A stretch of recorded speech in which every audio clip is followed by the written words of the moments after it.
it's Leslie Meredith with Breakbulk Events and Media. I'm here in Houston, and I have one of our panelists from the Latin America Project Outlook panel, Tony from Magma. Magma, like the Earth. That's correct. Right? Okay. Yeah. All right. You So, say it so well. all right. So tell me a little bit, before we get into what you talked about on the panel, tell me a little bit about Magma. We're a technology manufacturing company. We're private equity backed. We've been in existence for about 9 years, and we've brought leading edge technology to the manufacture of carbon fiber pipes for use subsea.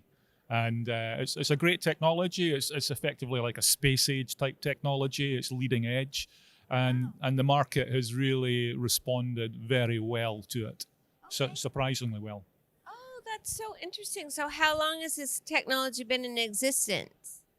In the way that we actually use it, it's been in existence for about 7 or 8 years.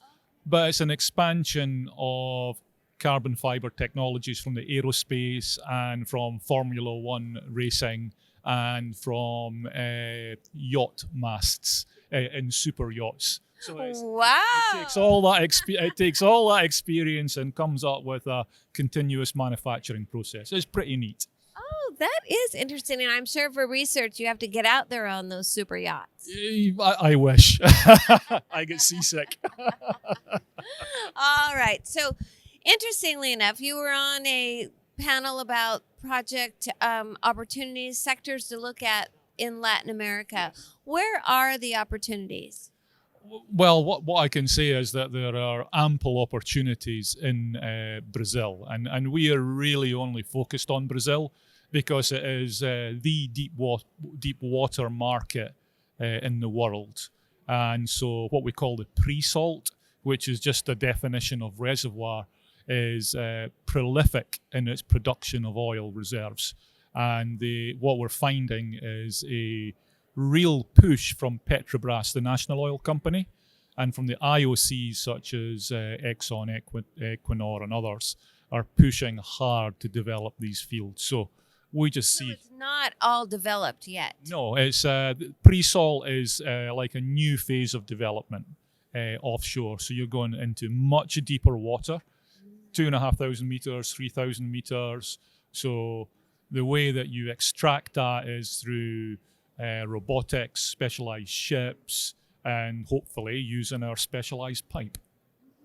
Absolutely. Well, that is very interesting. Certainly that's a more complex and probably much more expensive exploration than others, right? Yeah, I mean, if you're going to explore in 100 meters of water, it's much cheaper than doing it in 3,000 meters of water. Exactly. Absolutely. So, how has the oil price being lower certainly than it was, I don't know, 5 years ago now, are projects coming back? Are they being financed? And these maybe, can we say, riskier or more complex, more expensive exploration projects? I think what's positive is that if you look at the oil and gas sector, it's really been hit hard offshore.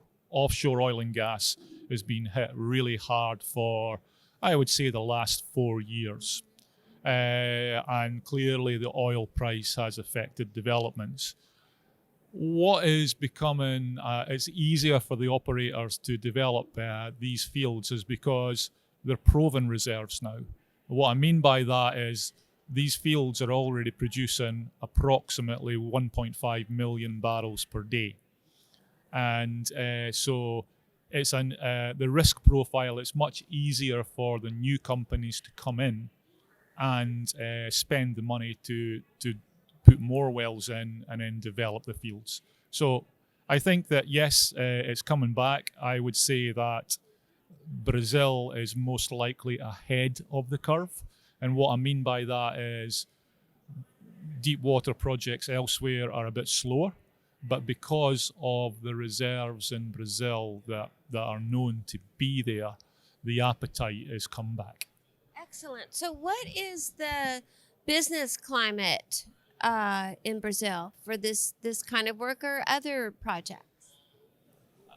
I think there's a feeling of, I'd say, hope and apprehension. And what I mean by that is the business in Brazil has been hit hard by Operation Car Wash and everything that went on as a result of bribery and corruption scandals. I think that Brazil has absolutely cleaned itself up. I think there was a double whammy there in that you had that scandal over a period of time, and then the lower oil price and less developments. My feeling every time I go to Brazil is that there is a feeling that everything is turning. The economy is picking up, oil and gas economy that is, and there is a feeling that the good times will come back. I don't think they'll come back to the same extent as we've seen back in 2010 or 11, which were the halcyon days. But I really... It's when you were on those super yachts. Something like that, yeah. But it's not as good. It's there's a feel-good factor starting to come, yes. Well, good. Let's end on that optimistic note. I like it. Thank you so much for sharing this information with us. Thank you.